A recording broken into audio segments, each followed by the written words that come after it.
do do do do do do do do do do do do do do do do do do. Oh, happy Tuesday, folks. We'll take a few minutes before we get on topic. Per usual, we'll do the totally not sensical intro as we wait for folks to show up, notifications, whatever the heck else YouTube tries to do. Oh, so I want to share some with you guys. I'm leaving work, getting out earlier than usual. Got really lucky that just everything clicked today. We're all wrapped up at a really good hour. Thinking to myself, like, I can get out of here and I'll be great, right?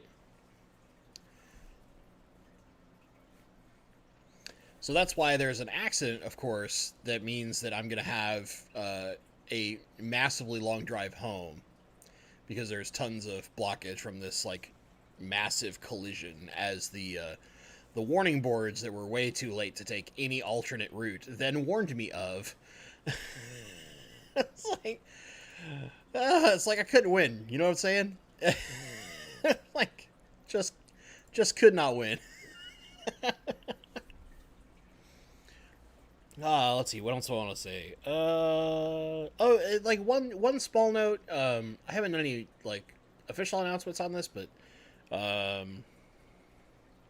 you guys know that I've done some stuff with JC&P in the past. For some of you who have their stuff, like I hope you're still enjoying their lights. Just like I have ended my affiliate relationship with them, so just a heads up. So, like, I still keeping videos up. I still think that the current, or I guess there's kind of like two current generation lights are actually good lights, but for reasons that don't necessarily matter about the hardware, I'm no longer going to be an affiliate with them, and that was my choice, not theirs. They were offering me some stuff, so, and I said no. I'll uptake audio. Like, my audio should be good, but do you guys have audio? Please let me know. So I'll try to fix things on the fly here while we're live, but hopefully we've got audio.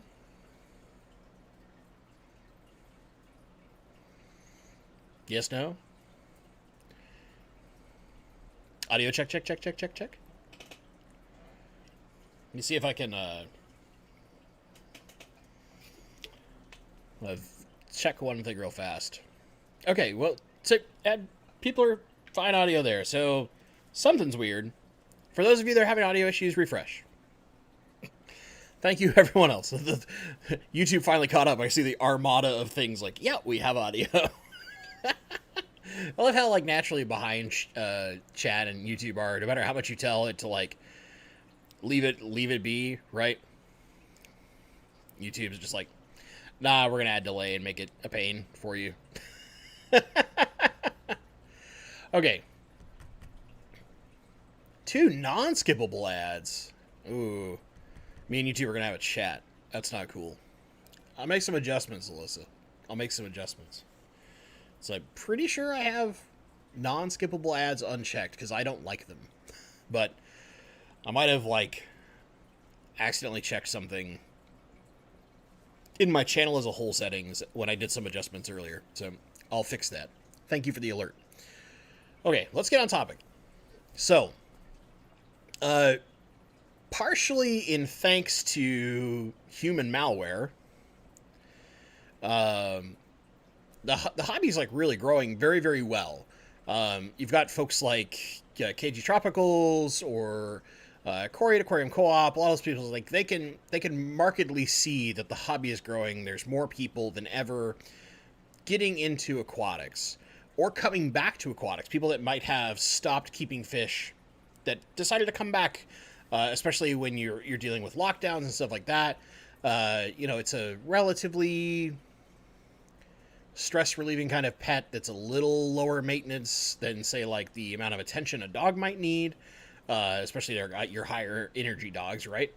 But whatever that purpose may be, whatever that reason may be, the hobby's growing.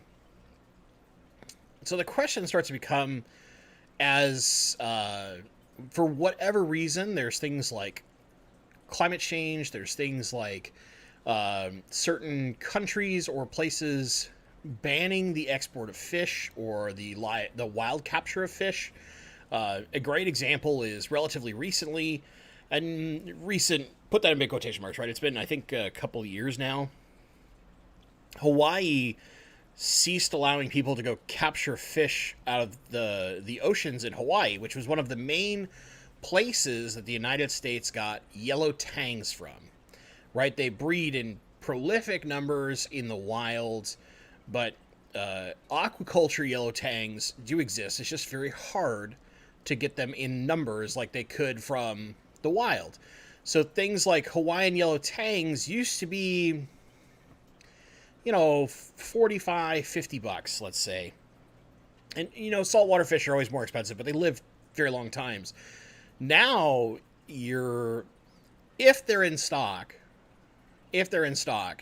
you're paying like $200 and $300 for a yellow tang, right?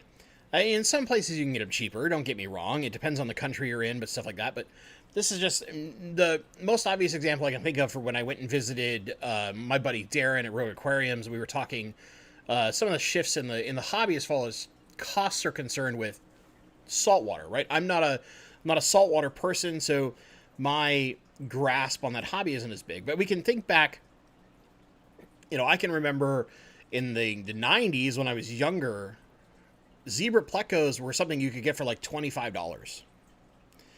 And then you get the export ban that occurs so that you can no longer export zebra plecos and a lot of the cool designer plecos, if you will, in the sense of a lot of your was it Hypancistris, right? Your carnivorous, like your leopard frogs and stuff like that, and now they're extremely expensive. So the question becomes, if we have these fish that are already or potentially might be having some level of exclusivity to them, and more people are coming into the hobby, so in theory there's more demand, could we see big spikes in price? You know, could we see something like what happened to the yellow tang, right?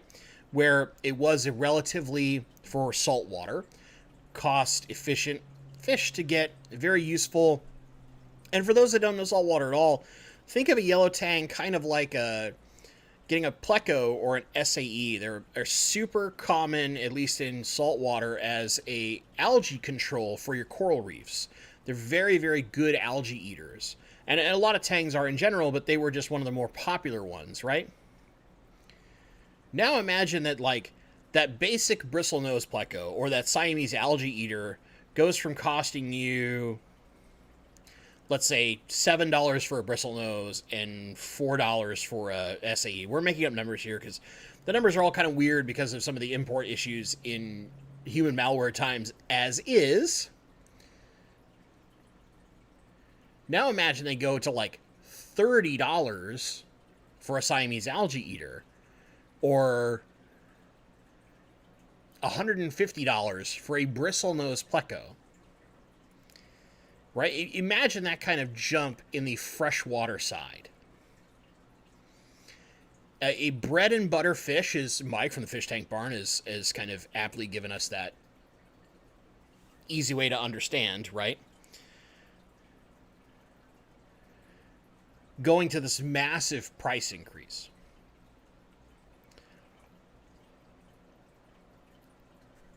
So it's interesting to think about,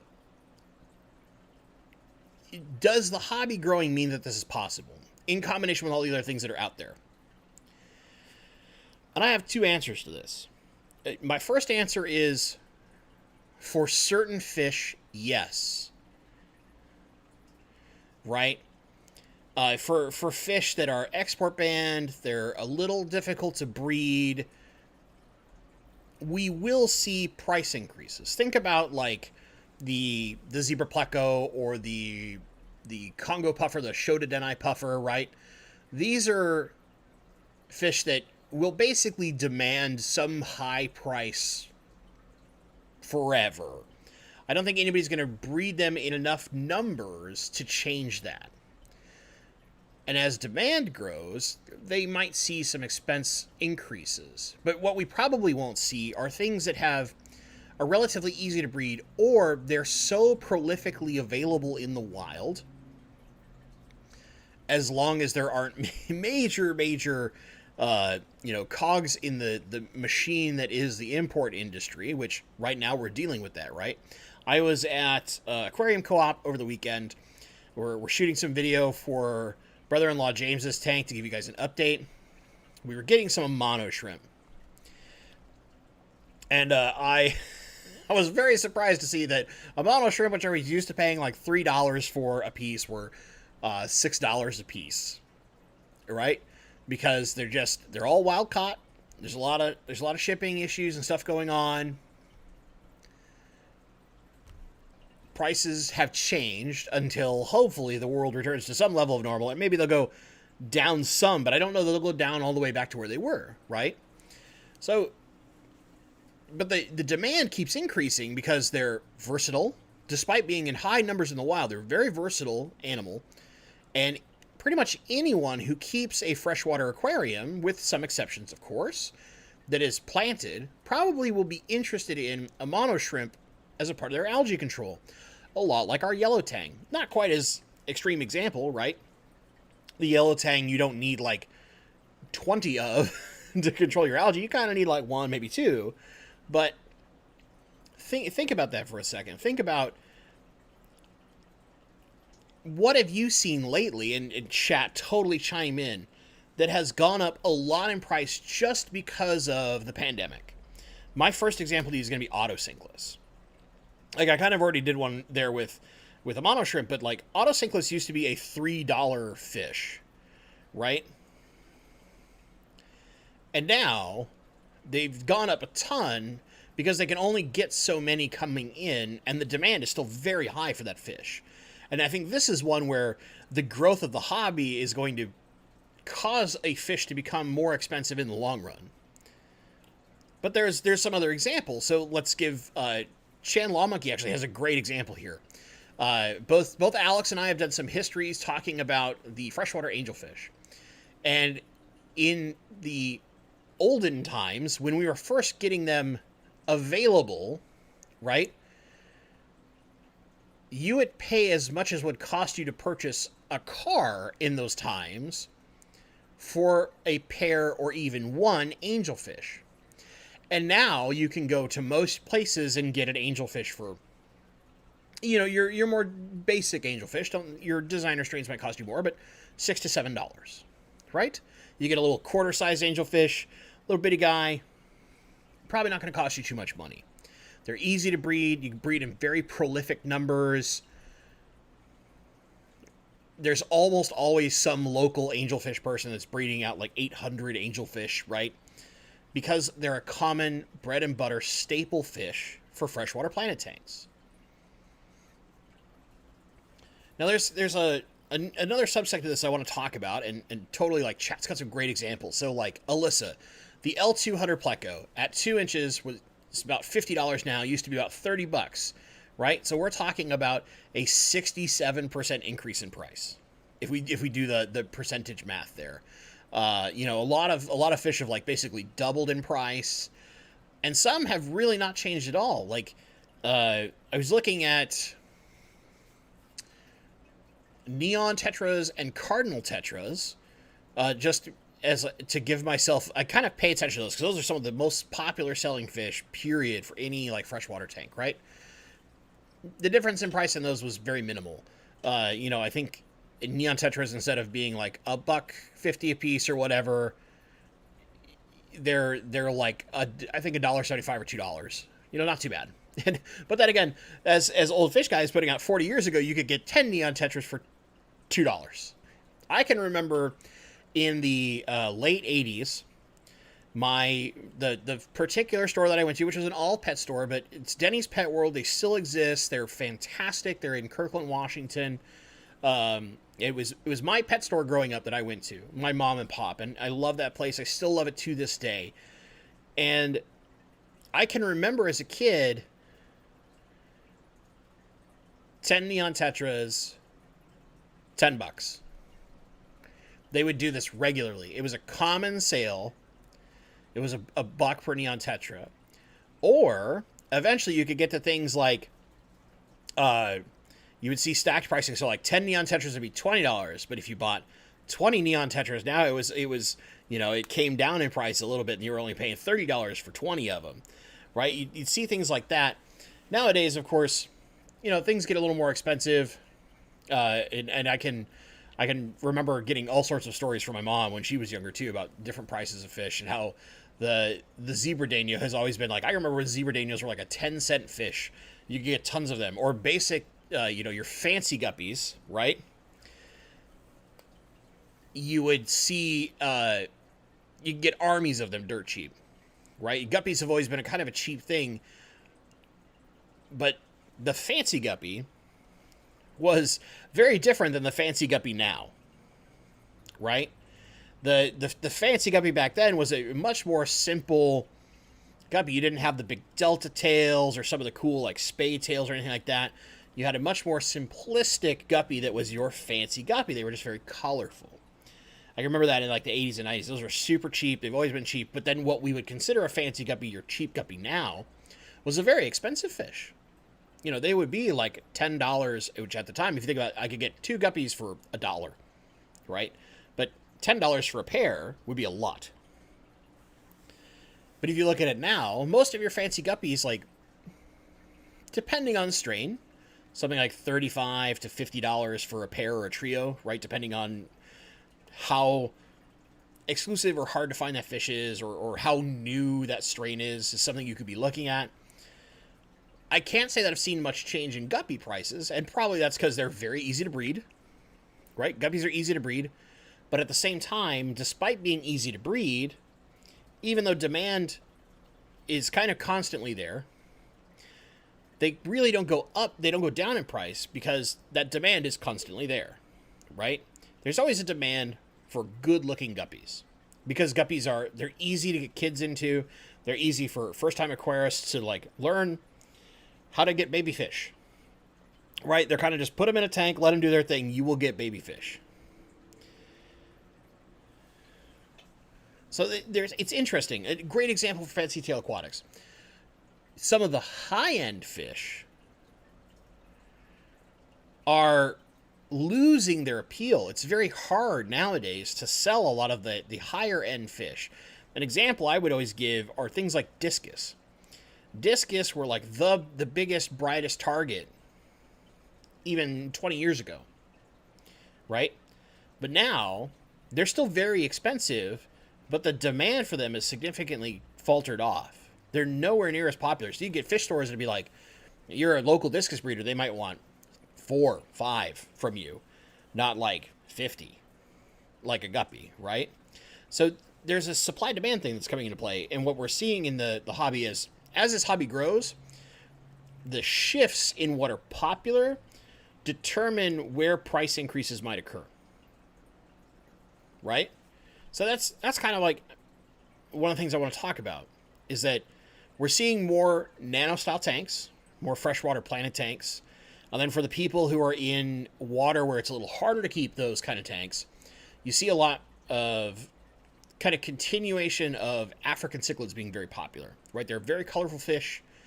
You can get a lot of them, not terribly expensive. Your peacocks and your obies and that kind of stuff, right? Your haps, lots of things are not crazy expensive for a colorful, pretty fish. But you would see that those type of fish in a place like Seattle, where the demand doesn't exist, would be really cheap. Right? And you would get things like discus which might be cheaper in Seattle because the water's naturally soft here and it's a little easier to keep them, a little more prolific, could be much more expensive in the Midwest because the demand's probably not there because it's so you have to do so much work with your water to get them to work. So what few get purchased are going to be more. But yeah, I mean, like there's a great example. Like how many new aquarists are going to come into this hobby, right? And they're going to look at something like a Guppy or Tetras or some of the basic Corridoras. You've got lots of nanofish examples, right? And see a fish that'll cost them somewhere between $3 and $6 a piece versus discus, which would cost them $40 or $50. What are you going to choose? Are you going to, when you're a new fish keeper, as this hobby grows, are you going to be like, yeah, I'm totally going to gamble $40 to $50 a fish? Or in some cases, it's even 60 and 70 on some of the more pretty strains, right? And it's all subjective, of course, but be interesting, right? I think it's the shifts that we're seeing in the hobby. I think overall, we won't see like just across the board price increases. I think we'll see certain things that are staples that you cannot easily breed in a home aquarium go up in price. Your mono shrimp is a great example. Nearite snails, right? These are common things that are prolific in the wild, but as we're seeing impacts from global shipping, I think some of those prices will just never come all the way back down. They'll just stay up there because the demand keeps rising, right? As we get more and more people into this hobby, we get more and more people that go crazy like me and end up like, one fish tank's not enough. I clearly need 15, right? You're going to see those prices increase, but you're going to see other things that will stay completely stable and almost never change. Might even go down in price over time because whether it's demand or ease of breeding for home hobbyists make them more available. Guppies, I think, is the best example. Now, there's all sorts of like chase strains and stuff like that. We won't get into that kind of discussion, but more just the thought of like your basics, bread and butter type things, right? Some of those things that are really easy to breed. Another example would be like cherry shrimp. I don't think cherry shrimp are ever going to go have some big price spike because in general, unless you're me, right? I'm terrible with shrimp. We know that. Shrimp are relatively easy to breed. It's just getting everything in the right line to set up for that long-term success. So yeah, it's my topic. I think I've got some really great comments. I'm going to go through some of those. First off, I have to hit 503 Aquatics. Thank you for the super chat sticker. I greatly appreciate it. I know I've been babbling on and on and on, but Melissa Turner, where do we sell ram's horn snails? Actually, I know plenty of fish stores that will buy ram's horn snails like crazy. But part of that is because they're very popular in the Seattle area in general. And also, there's a lot of people who keep puffers that will eat ram's horn snails. So they're surprisingly popular. I need ram's horn snails to make more food for my puffer. So it's a thing here, definitely. So, Stephen P. is mentioning, my local fish store has blamed the pandemic on never being able to get pseudomcgill or melanitania. And that's totally, I've seen that with my friend Jason, right? Redfish, Bluefish. He's been having a heck of a time getting pseudomcgills in any number. There's just not as many available. And part of that is that the pseudomcgills don't breed quite as prolifically as some of the other rainbows. But they also raise up faster. And so a lot of them, actually, surprising number of pseudomcgills come from big farms that are overseas or are not in local in the United States. So you have the shipping impacts preventing enough of them coming into distributors, and distributors, every store that orders them, Tim, Jim, and Jenna's stores all ordered 60 a piece, and I only got in 60. So I guess I'm sending each of them 20, things like that, right? You're going to see that naturally as the impacts to the global shipping industry will just perpetually be a problem until things go back to normal, which I don't think they, in some respects, I don't think they ever will. In that some of our prices and some of the way things have shifted will just kind of become permanent. I was talking to a friend who doesn't do fish, but he brings in things from China regularly, and he works in the fireworks industry for reference, and he was mentioning that the cost of a cargo container to get on a ship has gone up so significantly that it's almost not worth continuing in his industry right now. Now, of course, he has a family business. He's been doing it for years and years and years and years. He's a very good friend of mine. But it's one of those things where, like, it has changed so significantly, the cost of things. And you have to think that's going to affect anything that comes in from China. So, like, if Aquarium Co-op brings in sponge filters, right? They're bringing in a container full of their sponge filters. Well, if that container used to cost $4,000 or whatever to put on the boat and get it over here and freight, and now it costs $15,000, the price of every item you buy has to go up, right? It will. I think where we're going to see the biggest impact might actually not be fish. It might be all the things surrounding the tank itself, all the equipment we use to keep our life support systems going. Because manufacture and shipping has increased significantly, which sucks, but the good news is a lot of those things last a lot longer than, like, a Tetra. you know? Unfortunately, Tetras have a short lifespan, much to my chagrin. But yeah, and this Dusk194 mentioned this too, is like part supply and demand, part fads, part global logistics. And, like, the biggest thing I think is global logistics, but I think we'll actually see the biggest impact in the grand scheme of things will probably be when it comes to equipment. Kelly Foreman, you'd be shocked at how many people keep discus and liquid rock here in the Midwest. Well, I probably would. I think you all should keep rainbows instead, because rainbows love that liquid rock. But as long as they're adjusted, it doesn't matter. They just want really, how do I put this? They tend to do better, except for the German Stenkar discus, in softer water when it comes to breeding. But that don't mean nothing, right? Fish are extremely versatile creatures. Matthew Clayton, Bentley, do you think larger producers will make fish and shrimp more difficult to breed, such as the irradiated guppies I've heard tell of? Great question. So you will get, there used to be, I'll tangent slightly, but answer this in the same way. It used to be in, I think it was like the 70s and the early 80s. And I know this only from talking to Master Breeder Dean, right? He's told me some of these stories. That you'd get these really designer strains of certain fish that would come in. And they never seemed to breed. Because there was something that the breeders were doing to make sure that they were sterile. And there's certain chemicals you can add to the water that won't affect the fish's health, but will make them sterile. Right?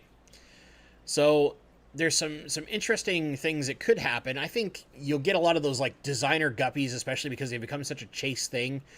You'll see one of two things. Either it'll be very hard to get females. Think like Batis, like the Scarlet Danio, right? Or not Danio, but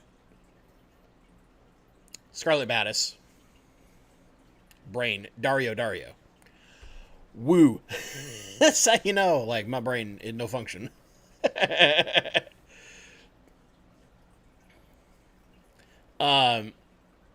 You run into issues where you don't get enough females. Plain and simple. They hold the females back. And a lot of times they'll say that it's, well, people don't want the females, they don't look good, right? But then we run into home hobbyists like us that want to breed those fish. And we can't because we can never get a freaking female. I can think of, like, the easiest example, those, like, white guppies that have been super popular, the snow white guppies. I've never seen a female for those. Ever. I've only ever seen males in local stores. I see them all over the place at, like, every local fish store or every place that carries fish. I'll see those white guppies. They're very popular in my area. never have females. They're all male. Right? Very interesting. It's like multiple people talking about in-depth solutions for my shrimp problem. I actually know what my shrimp problem is. I've learned from many screw-ups, but really what it comes down to is I need the space to give a proper... Because there was a while where I had a proper dedicated tank, and my shrimp did fine. And it was only when I ran out of space and needed to change things up and no longer had a dedicated shrimp tank that I then ran into shrimp problems. Because I would either feel the need to change water more often or be feeding something that was more voracious at food and shrimp would then have trouble getting it. Same example with mystery snails, right? Things like this. I know my problem. My problem, and also like a lot of the things I keep tend to predate on snails. So I have to have a very specific tank to keep snails. Because rainbow fish will just... Or not snails, but shrimp. Because shrimp are like just a snack to rainbow fish. Because rainbow fish are jerks. At least the big ones. And almost every one of my tanks has rainbow fish. Because that's my jam. And the one I did try them in the Guppy mansion. Combo of things. But yeah, I know what they are now. I have a master plan in place. I will have shrimp. I will make them successful. I'll tell you one of my grand dreams. And I had a guy recently left a comment. It was like, stop screwing around and just clean out your garage. Yeah, I know. I wish it was that simple. I wish it was that simple. But so I'm gonna. Yeah, you guys know I love plants, right? I'm gonna do a specific tank just for farming plants, and in that, I will keep shrimp. And they'll be the only livestock in the tank is just shrimp in my plant farm. And just Neos. I'm not really interested in Caridina. I love Neos. I like the color. Like, I like the colors of Caridina, don't get me wrong. Like, I think red crystal shrimp are freaking amazing looking. But yellow Neos, blue Neos, and cherry shrimp, hard to say no to those guys. They're just bright, beautiful color. Love them. Love them, love them. Especially yellows. I think yellows are the ones that I love the most, and they're the ones that are also, like, the most pain in the butt. Oh, Guppy Shack. This is a great comment. Prices on everything will never come down as long as we're willing to pay. It's an absolute, like, direct supply demand, right? As long as the demand is there, the price ain't going to change. It's only when the demand goes away and the supply is still present, the prices change. Yeah. So, quite a few of you guys like, we want to diagnose your shrimp issue. Most of it's just I'm an idiot. That's my shrimp issue is I'm an idiot. Oh, man. Carmel's Creations. I live in Washington. Where can I buy acrylic tanks or glass tanks with black silicone? So that's all about the manufacturer. And what you really want to find is a tank made by Aquarium Masters. Last I knew, if you're in the Seattle area specifically, there's Sierra Fish and Pence in Renton used to carry Aquarium Masters tanks. I think that Co-op carries some and could, in theory, order specific ones for you, but I'm not sure about that just because they don't special order all that much unless you're like a customer they deal with all the time, and then you usually can poke and prod them enough. And I think it's Denny's Pet World also carries those. But yeah, it's just about the right manufacturer or finding the right shop that will special order them for you. The only one I can think of off the top of my head that always uses black silicone would be Aquarium Masters. I think you can get black silicone from like custom aquariums if you're doing like one big tank, but you're not going to find an acrylic tank with black silicone, right? Now, if you're trying to buy acrylic, I think it's a little. If you want like a prefab acrylic, you can find them. I think most of that's like PetSmart that carries those, or Petco's that carry them. In some, they're not as popular in stores to carry like big acrylic tanks anymore. Most of the places where you're going to find acrylic are going to be saltwater tank shops. So, like, a great example would be Saltwater City in Bellevue, or there's Barrier Reef in Renton. They're a newer shop, so that might be a place to check out and ask them if they can do stuff. But I think a lot of them typically work with custom tank builders as opposed to prefab tanks. And then, of course, you've got, like, custom tanks if you want to do something really crazy. Those would be all kind of the gambit of your options in the Washington area. I'm not sure about Eastern Washington stores just because, one, I haven't visited most of my family in Eastern Washington enough to, like, also have the time to then go, like, check out a fish store.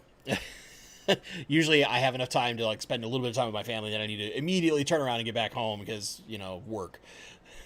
Work is the onslaught of my life.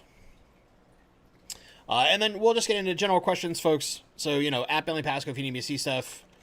And then people asking about my email. It's bentley.pasco. Wow, I have to, like, look. Because where I sit, I'm not sitting straight on my keyboard. So I mistype when I'm trying to type things. I'm, like, shifted over to the side and stuff. But bentley.pasco@gmail.com is my email. Just a warning right now. I'm at, like, 5 to 7 days my answering time right now, just because of how busy I am and kind of catching up carefully and slowly on my backlog. But I've done a good job to catch up. So yeah, I've been doing good work.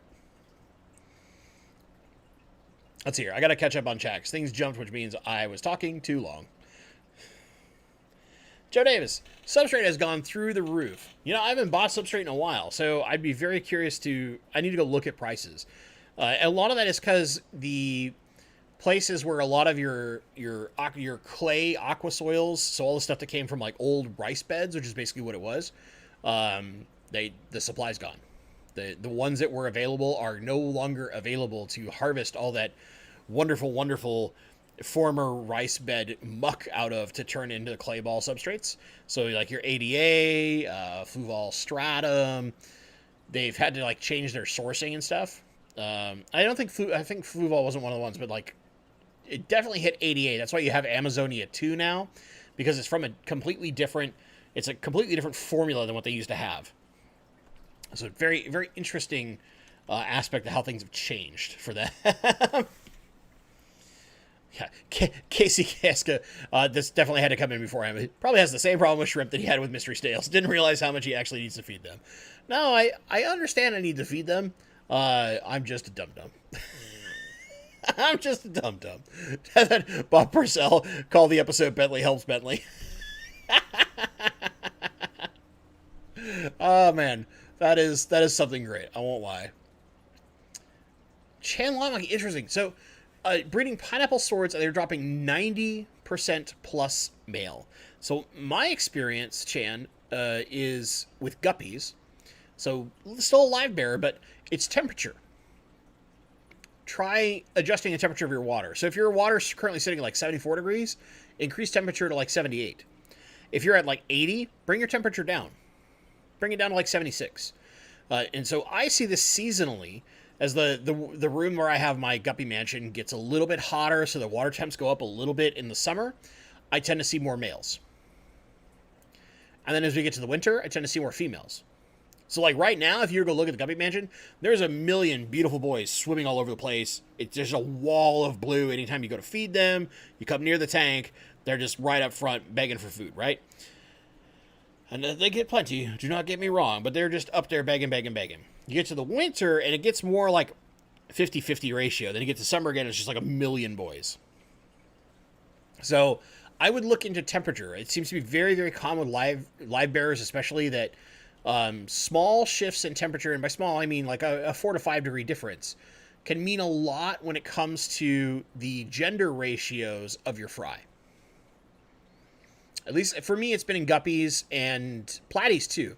I kept a tank for a while at, it was like 70, I think 78, where I had some just Mickey Mouse platies that were breeding. It was a particular strain that I really liked. It's a blue body with a orange hyphen to them. Really, really beautiful. For assuming that you like platies, that is. Very, very high percentage male when I had them warm. It's just interesting things that I've noticed. You might want to try adjusting your temperature. Mr. What's in the cooler? What is in the cooler? What's in the cooler? I want to know. When you mentioned the ease of guppy breeding, I about died inside because I can never get my guppies going. Shrimp or CPO craze, though, I got you all covered. Hey, man, if you can do shrimp, you're better than me. I would say for guppies, it's just about understanding the water that particular guppy wants. I'm very fortunate in the guppy that I have actually likes less hard water. It doesn't like ultra hard water like a lot of guppies tend to. And they've been in relatively similar water for many, many generations. So one of the things that I've noticed in general is that guppies, especially when you bring them in, and I've had this with some other guppies that I've tried in the past, are really rocky for 1 to 2 generations. But once you get 2 generations deep, so like the parents, their children, a little more stable, the children of their children, so their grandchildren, typically have the most adjustment to your local water and how your water system is. And from there on out, they tend to be very stable. It's just getting to that point, and you're talking, 9 months to a year, right? Depending on how much you power feed them. Of course, if you power feed them a lot, they grow a lot faster. But once you get that 2 generations, especially 3 generations in, they become way more rock solid in your water.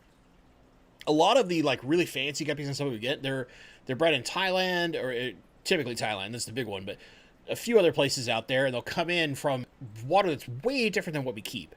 And they're used to very specific tropical temperatures and all these parameters, and we bring them in and we try to mimic as much as we can, right? But there's differences in the minerals, or the rate of water changes is a big thing. Like, water is basically free out there in all these farms, and they just constantly can water change in big amounts. That can matter a ton. So if we're not fully replicating what's going on in these other places, the fish biologically have to make an adjustment. It's just like when we bring plants in, right?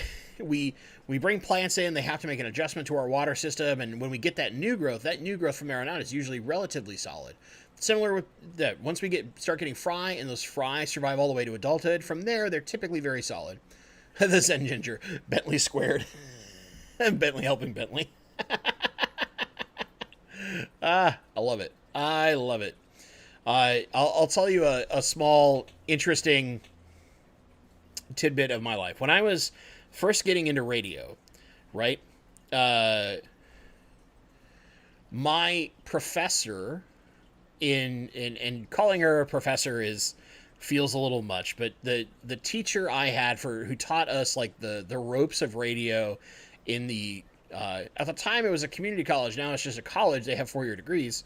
But the college that I went to, we were first introducing ourselves the very first class.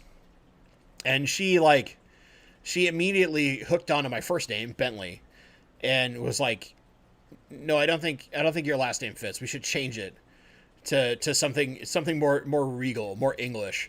And from there on out, she referred to me as Bentley the Third, or B3 for short.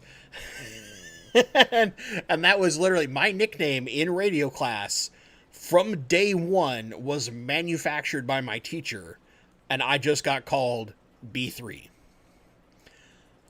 all the way through the entire program. I'd gone and visited one of the best radio colleges in the country, deciding whether or not I really seriously wanted to pursue radio, and even into the point of my internship at a radio station, I was introduced not by my actual name. And thankfully, when I got into my internship, they at least were just like, "What do you want to go by?" I was like, "Just Bentley's fine." Ignore my crazy teacher, as much as I love her, because she's an absolute hoot.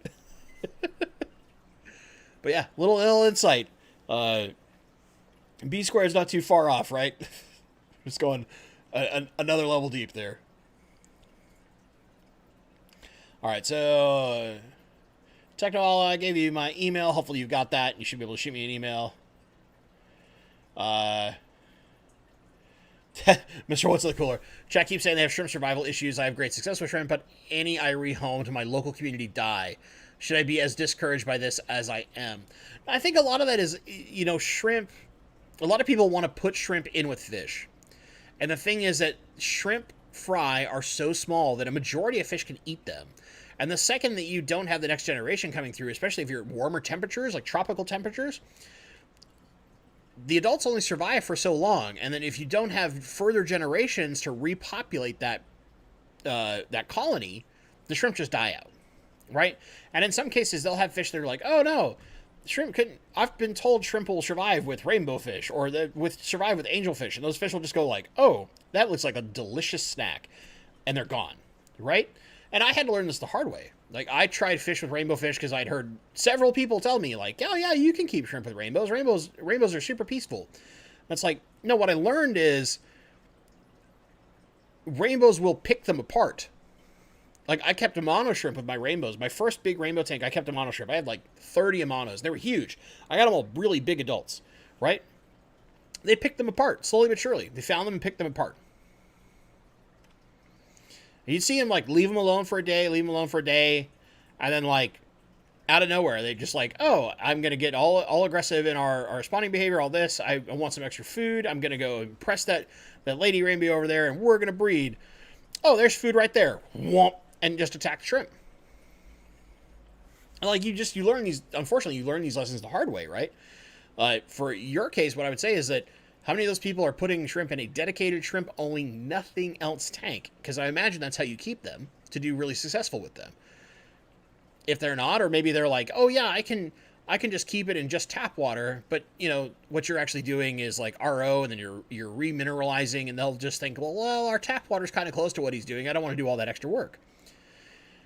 Or maybe they're changing water too much or too little, feeding too much or feeding too little. Right? There's so many things there. Like, I've had people when I did breed rainbows a little more often and sold rainbows, buy fish from me and struggle with them.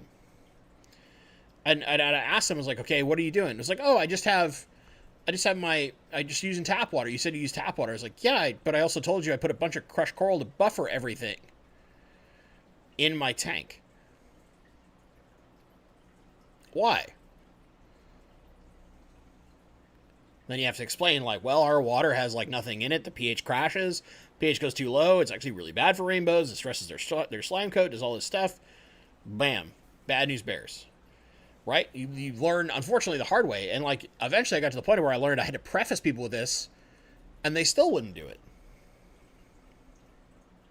Because we humans very often are very lazy. We want stuff now. That instant gratification. No work. Now. And then we learn the hard way, because that thing that we think is going to work perfectly doesn't work. And unfortunately, in many cases, that can lead to the death of some of the animals that we really want to take care of. And it sucks. But hopefully, people don't get discouraged. That's the biggest thing. Don't get discouraged. Just work to educate people even better. Like, get what you do down to a science, then teach them what you do. Right? Teach them, be willing to walk them through. When I was selling plants really actively, I gave anyone I sold plants to my email and told them if they ever had questions, email me immediately. I will be happy to help you. I want you to have success. And the people who emailed me frequently when they first bought plants or they struggled with plants, every single one of them, over time, had success with plants. It might have not been with the first plants, but very often, like, I would just give them deals on the next ones because I wanted them to have success. And I would get them to the point of where they could have independent success, didn't need my help anymore, and could go on and be good from there on out. It's just about that, like, extra level of, I guess you would say, almost crazy commitment when I did have free time. Alec the Nice, what's the secret to working as much as you do? Being a workaholic. Having an absolute necessity to feel like every single day you have done something productive and meaningful in your life. I do not feel mentally fulfilled if I'm not working a certain amount every day. Like, I remember a period of time when I got back into aquatics, I was unemployed, and I was stressing out because I didn't have enough to do. Despite, like, having, at those times, my tanks were, like, immaculate, by the way. Like, I kept everything tip-top shape. I was frequently trimming plants. I was working all this stuff. I'd push way higher levels of CO2 than I ever do now because I had that extra time. I'd clean glass like crazy, clean filters, all that kind of stuff. I was still losing my mind because I was making up work. I was doing stuff way more often than I needed to because I needed to make up work, because without it, I lose my mind. Now, granted, it doesn't mean I want to work like 60 hours every week for the rest of my life, but right now I'm in a project where I'm having a lot of fun. I'm doing some potentially world-changing work. This technology can change some segment of the world. It really can. So that's a motivator.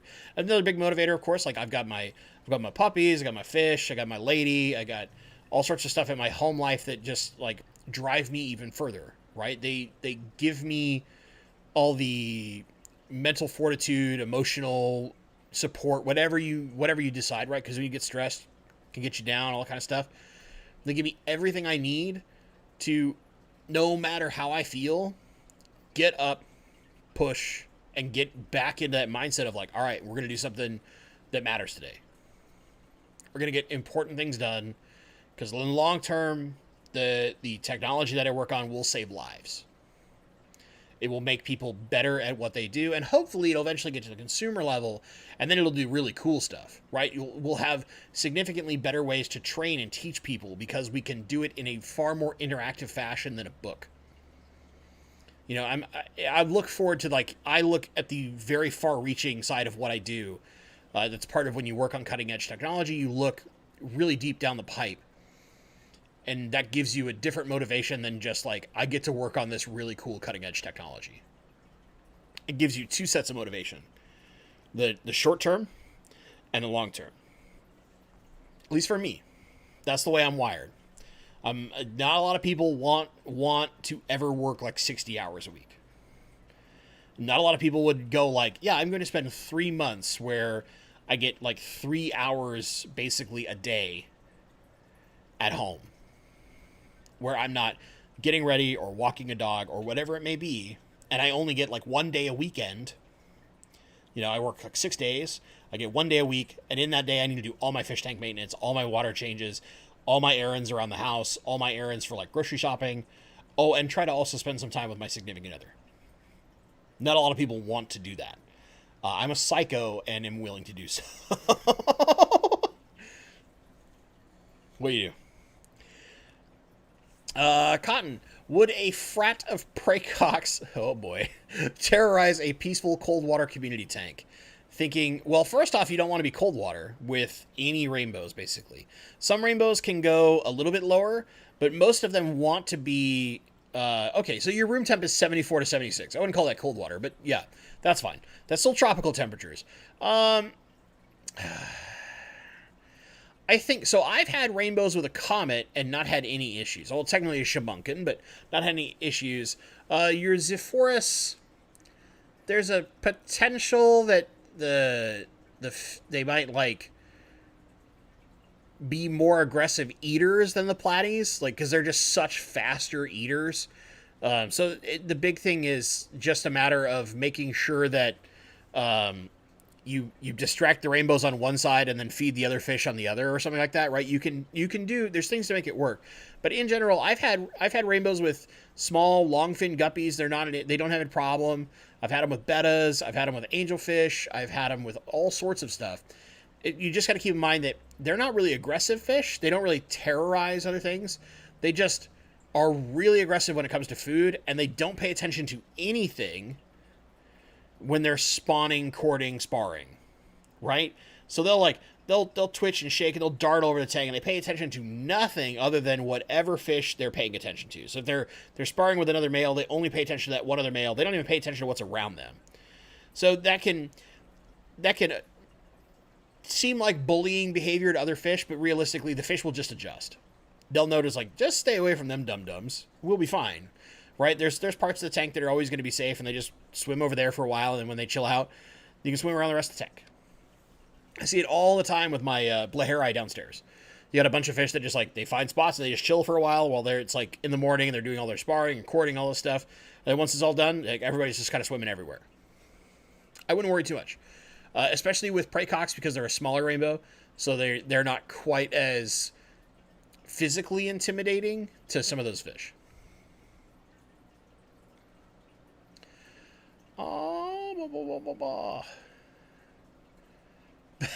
Dr. Black, I'm not lazy, you're lazy.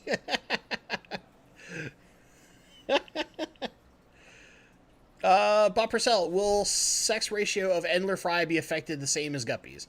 A little bit, but not. I think they're slightly less affected, especially the more wild you get. But yeah, they are affected some. Temperature does play a part. Do. Stephen P. As we're getting close, by the way, so if you got your last second questions, I'll try to jam through them really fast. But my rainbows at a Monos Coast for a year, then sudden overnight murder.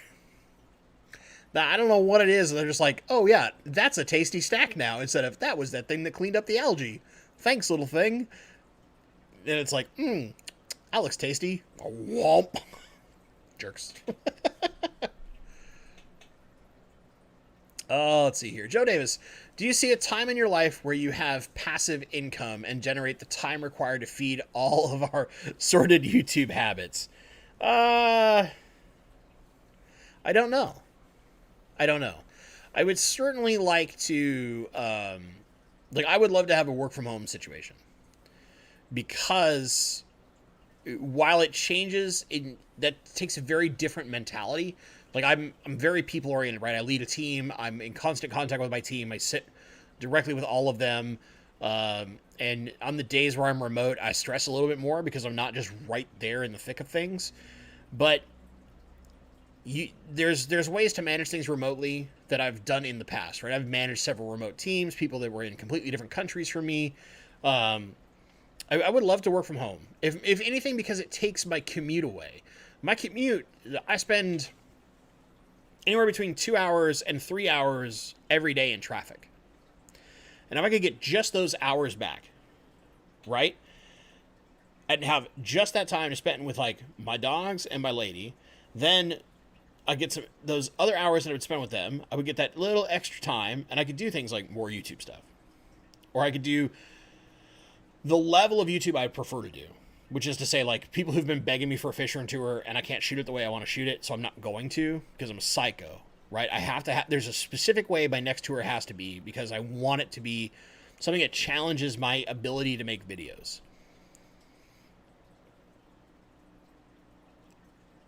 But if I don't have that time to do it, I'm going to keep pushing it until I can, right? Because otherwise I got to sacrifice too much other time in order to make it right. The kind of sucky part there. As far as passive income is concerned, I live in such an expensive area that's really, really difficult. Like I recently had a thing that was came to me. It was like, hey, do you want to sell your house? You could probably sell it for slightly more than double what you paid for it when you bought it almost 8 years ago. And my answer to that was, well, one, where am I going to find another house? The market's nonsense. And two, where am I going to put all my fish? And the guy went, what do you mean, your fish? And then that was a fun conversation. But, it's one of those things where, like, I don't know. I kind of just do, I have, like, retirement and stuff like that, but I don't have some grand master strategy right now, just because I'm focusing on a lot of things in my life that, how do I put this, I don't talk about. I've had little things like trying to do some small upgrades around my house, or the dog needing her like $4,000 surgery, things like that, right? That affect my ability to like stash money in places and make my money do some semblance of work. But while I make decent money, I don't make like great money where I'm putting tons of cash away in any way, shape, or form, or investing lots of money. I make enough to like not live paycheck to paycheck, but also like have just enough of a rat hole that if something goes wrong, I can support myself and my household for a certain number of months while I get myself back on my feet. That's where I'm at now. Long term, if YouTube goes way better, than for some reason magically YouTube takes off, I guess in theory there's a point where YouTube could do enough to justify me working YouTube as a job. But I really doubt that's ever going to happen. Just as a matter of how do I put this? I know the risk in sacrificing everything for YouTube, and in the fish world, which is what makes it fun for me, is doing it for fish. It's really hard to get to that point. It's very hard to get to the point of like KG Tropicals, Aquarium Co-op, these much larger channels that have the level of revenue possible to not work a full-time job. And we're talking years and years from now, probably, to ever get to that point, if I got lucky. And I think luck is part of it. But if I somehow got to the point of where I could, like, win a lotto or some dumb thing like that, yeah, of course I would do way more YouTube stuff.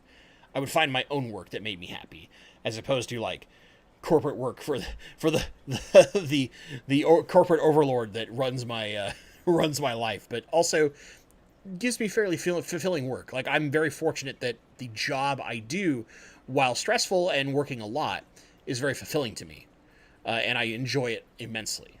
So, Joe, you always have good questions, Joe. That's why I love having you here. You have great questions.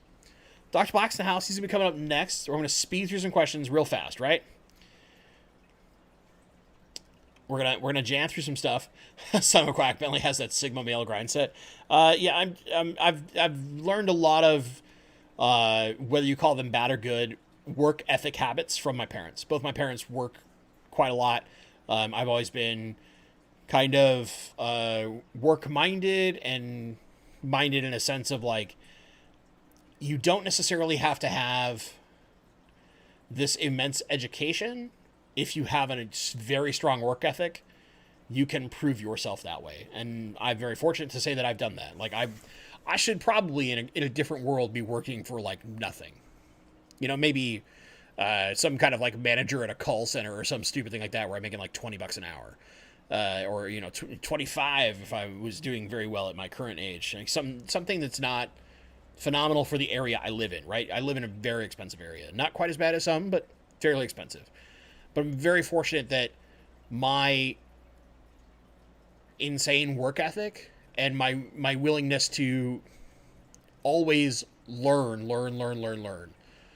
has put me in a place where I can live far better than that and take care of people that I love very much.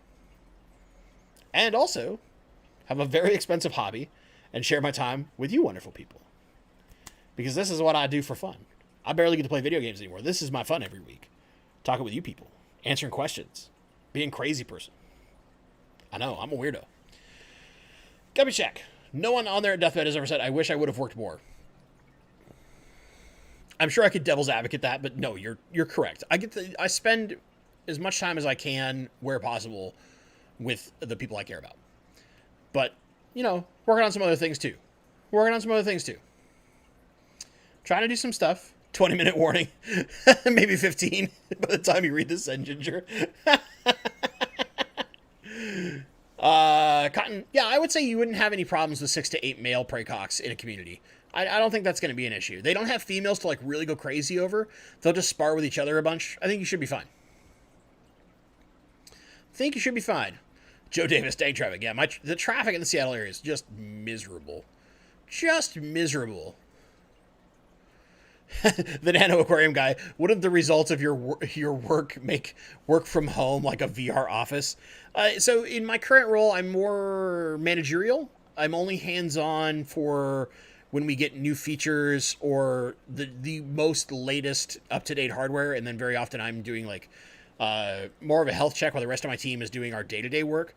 I get some special requests that I take care of every once in a while, but then there's also a coworker of mine who is phenomenal at doing some of those special requests and some of that off work. I effectively call him my co-lead. We were the first 2 people on the team, and we were supposed to be leading a much larger team than we are now together. So he's always been basically like we're like a 2-headed giant in a sense. Like, I always talk with him about whatever I possibly can, because he's been working in this industry for 20 years. He's absolutely phenomenal. I'm going to his wedding next year. Things like that. Like, just, he's a great guy. We're good friends, and we have 2 different experiences and perspectives, but the same overall mindset, if that makes sense. So, like, we have very different work histories and perspectives on how to do things, but our mindset about what the right path is very similar. So we'll bounce ideas off of each other to make things better. And I think it makes for our team being extremely, extremely good. It's very fun. Paper Metroid. Wouldn't that be cool? I would play Paper Metroid. I'm a big Metroid and Castlevania fan. I would play a Paper Metroid. What advice can you give when it comes to sloping the substrate in a dirted tank? Should I make the soil thicker than an inch towards the back? Yeah, you can. Just keep in mind that for every difference in thickness you make the soil, you need to have the cap be different too. So I would personally spend more time probably increasing the cap if you needed height. It depends on how you plan to plant things. Because one of the other things you could do, right, is put things underneath. You could get some of those like plastic risers, cover them in like cheesecloth or something similar that's not going to have the dirt fall through, and then just naturally raise the base start like how you would do with a plenum, right? Then put your inch layer of dirt on top of that to establish your height, then put your cap over that, and use an artificial boost to your height instead of just more substrate. Does that make sense?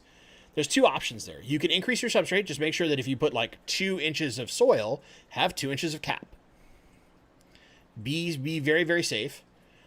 Or use some other tools to raise the base level of where your soil starts, and then have your soil on top and your cap over the top. And give yourself some height that way. 2 options. 2 different approaches. Love that name. I would totally play a Paper Metroid any day of the week. I would force time for Paper Metroid. Let's be very specific. I would make time in my schedule for Paper Metroid. I like it. Alyssa Bentley, my friend. Hey Bentley, if you won $7 million tomorrow in the lottery after taxes, woo, it's a 24% base tax on that. So that would be like basically 10 mil. A little bit more than that, but or no, a little bit less technically. It's like 9.6 mil, I think, to get 7 million after taxes. What would you do? Move. I would go somewhere where I could get more land. That'd be the first thing, because I would need more space, for one. Clearly, we need more space. Corey's got a nice urban fish farm, and that's quaint. I would need some space to do something good. I have to have, if I had that much money, right, I would have to have a pasture for my dogs. So they could run around all day long. I would probably want to live where I could have a pond of some form, because I love koi. But other than that, what would I do? I would work toward my kind of YouTube goal, my fish goal, which is change the hobby. I would put as many hours into YouTube and fish in general as I put into my normal work. So if I work 60 hours a week, then I come home and I do YouTube. Imagine me basically taking the time I do for YouTube now would just be dedicated fish room time, upkeep, all that kind of stuff, make everything nice. And then 55, 60 hours a week doing YouTube-oriented, fish-oriented things. I would most certainly travel more often in the sense of, like, speaking to clubs if I was asked to do so, or going to fish conventions so I can meet people in person. One of my things that I've joked about that I would love to be able to do for a year, go to all the minor league baseball teams that I have hats or will have hats for, and do an event for people local to that team to come hang out that are fish people. You don't have to like baseball. It's a social thing. You sit in the stands, BS about fish, have a little baseball in the background. I would love to be able to have the ability to do that. A little travel and tour. Go around, hang out with people, talk fish. That's it. Would love it. Would love it. Or I might have taken, if I had that kind of money, I might have taken the job offer I had a while back that could not pay me enough in my current necessities, but would have had me working in the fish industry. And I can't say anything more than that, because non-disclosure agreements are a thing. Fishaholic, we're almost done. I'm going to get a couple more questions in real fast. Oh, somebody asked me for a top 3. You know I'm not going to answer that. Off question to the fish fam. My fish don't like to eat mice or shrimp, even tiger barbs. Super carnivore. Any thoughts? Different between mysis and brine shrimp, frozen ones. It's a scent in the water, is most of what it comes down to. It could also be the size of them. If they don't like mysis, because brine are very, very small, they're very easy. I would look at trying like things like Daphnia or Cyclops as a replacement to mysis. Just a thought. Just a thought. I want to join in on that. All right, Mickey M. Bentley, what top 3 common freshwater fish do you think will rise in price the following 2 to 3 years? I actually think that's a good question. Autocinclus is number 1. I think autocinclus are just going to go up naturally. I think that some of the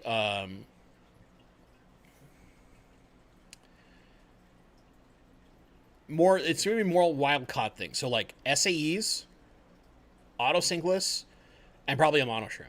I know it's not a fish, but I think a monoshrimp.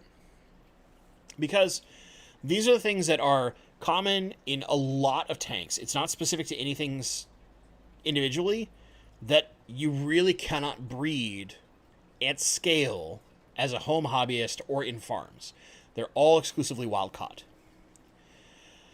There's a few other things that might be in that. I think that things like your clown loaches will probably, a lot of your loaches will be like this too. Like loaches in general, they're not very easy to breed. Some of them you can breed some, but loaches just are not something that are commonly bred in aquariums, but they're very popular.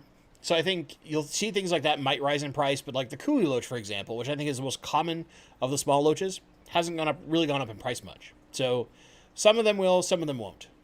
It'll depend on how the availability continues as we see more people join the hobby and shipping hopefully gets better.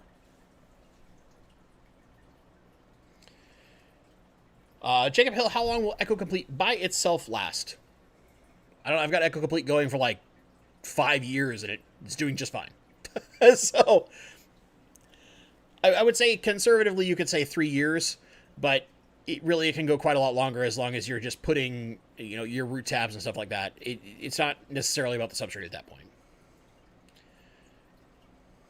Should be fine. Okay, I'm going to do like 2 last questions. One, Joe, thank you so much. $20 Canadian. That's like what, $40 US at the rate that our inflation's going? But no, seriously, thank you so much. You always bring great questions. You always give me something great to ramble on about, dude. I love it. You don't have to give me anything. You just have to show up and ask questions. You help this stream so much, you don't realize it. But thank you, regardless. I appreciate it, Joe. All right, let's jam those last couple questions, and we're going to hand it off to Dr. Black. Let's get the link for our good friend. My Aussie buddy has a beverage every Tuesday night. You can have one with him. It's up to 91 of these things now. Jeez, I wonder how many I've done. Probably like 5. But there's a link to his channel. He'll be up very shortly after I'm done. I ramble on too long. He should be technically supposed to start in 2 minutes. So let's speed around this bad boy. WAF. Sorry I missed you lately. No worries, man. Good to see you. Oh, God. WAF. I cannot answer the question about that. I don't know. I'm going to go with video game magic. But, yeah. You know where he's from now. So he's a great character. Great character. Let's see here. It's like 2 little comments I wanted to make sure I got into. Stephen P. I was completely into my job until I had kids. I'm probably in a situation where I won't have children, so my children are little fuzzballs that bark. And fish. Many fish. I knew I had one more in here that I wanted to make sure I answered. Oh, yeah. So 8.01 Ape. Interesting name. I've seen some of your comments recently, though, and I've responded to them, so hopefully you got those. I'm just getting into this hobby. What water testing kit would you recommend? I'm going to be doing a Planet 10-gallon. Honestly, with a 10-gallon, I would just look at something like the Aquarium Co-op strips. Simple, easy, you get lots of them, they're inexpensive. If you want to be, slightly more accurate, and that's all debatable, right? But you could look at a API Master Freshwater kit, or similar, one of the liquid test kits. It doesn't have some of the stuff that comes with the testing strips that you get from Aquarium Co-op. So, like GH and KH, you don't get inside those. You have to buy a separate kit to do those. And I think those measurements are very helpful for you, especially if you want to do planet tanks, to get an idea of what's going on in your water. But I think you're good either way. It's basically just choosing what method. Do you want to do the really, really in-depth method, API, liquid test kit, something like that? Or do you want to do something a little quicker? Might be not perfect, but it's pretty accurate. Test strip. Simple, easy peasy. I think both are do you fine. I have both right now. We've been using the Aquarium Co-op test strips just because that's what they have now. They're a really good price. And we buy locally for all the things in brother-in-law James's tank. We basically have made it so we buy all of them locally. That's been a goal. Easy stuff that we can get from a local fish store. Nothing complicated, right? We've been using those test strips in his tank, and they give us pretty accurate results. There's only been one thing where I've kind of like looked at it and went, I'm not sure. But, the difference is pretty minimal from my experience. So that's what I would say. Got people taking off. Guys, one last question. And then we'll get going. Yeah, my lady would definitely love if I won the lottery, because then I could do the other thing she wants. So the one thing that she wants is she wants a home, whether that's full-time or part-time, near water. Preferably a beach, because she likes cold, sandy beaches, of all things. She's very much a Northwest girl. None of that tropical nonsense. She wants it cold and ugly outside, but near water.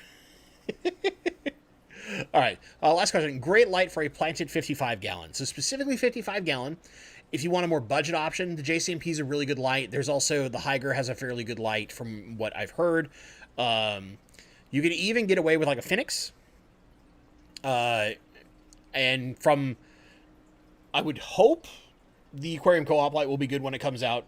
I don't know yet. I'll find out. Whenever it comes out, I'll go test it and I'll tell you guys. But if you want something with a little more control, where you have like an app or something like that, then I would start looking at, honestly, depending on the plants you have. If you have really low demand plants, an Aqua Sky is great.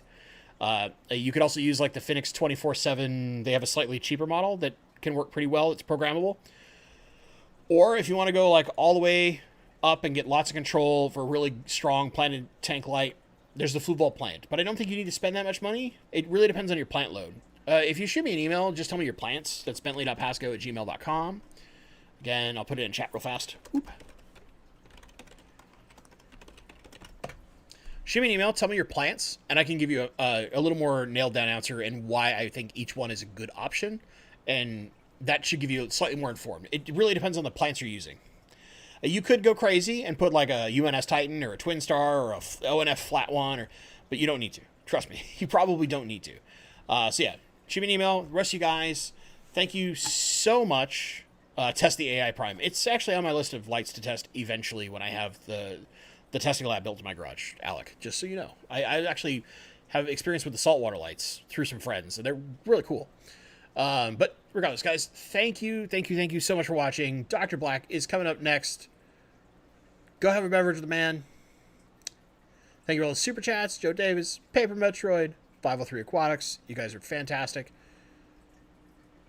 As always, thank you so much for watching. And stay awesome.